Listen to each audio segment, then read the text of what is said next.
السلام عليكم ورحمة الله. تقبل الله صيامنا وصيامكم، وأهلا وسهلا ومرحبا بكم في برنامجكم الرمضاني إزكاة المقول.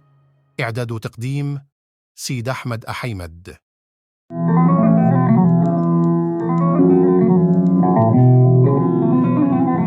هذه الطلعة للأديب أحمد اللبي.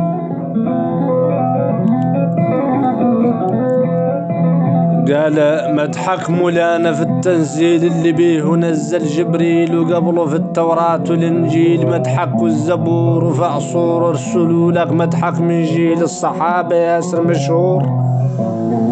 منه حسان وتم رجيل بسيف من اللسنة مشهور، وفجع دوك وسيف طويل عليهم سلوا كعب دهور،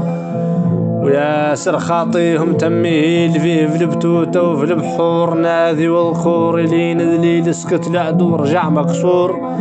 وانت مدحك ما قط بحيل عصرخ لم نقولوا معصور، ولقط الدعة في تروجيل النار الرسول المنصور، حد في ذوك العصور وذي العصور انه جابوا محصور ببذيل القريحة وبذيل لسان بشماه محصور، وش قال انا بشوية قليله مدحك من البتيت ندور ربيه النصر في القبيل الأروق والنعيم في القبور، ويوم القيامة بيتميل في ميزان كفة الأجور، وبيهر للستر الجميل في الدارين وصالح الأمور، ومن القال الرا ومن القيل حفظوا ياسر ما هو مذكور،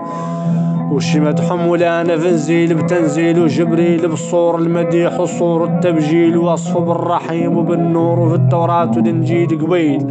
مدحوا مرات في الزبور، وجيل الصحابة في رحيل كانوا منزل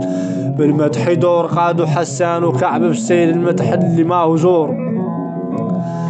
قادوا حسان وكعب بسيل من المدح اللي ما هو زور، ومدحوا الشما شطن الوحيل فهموا ماتوا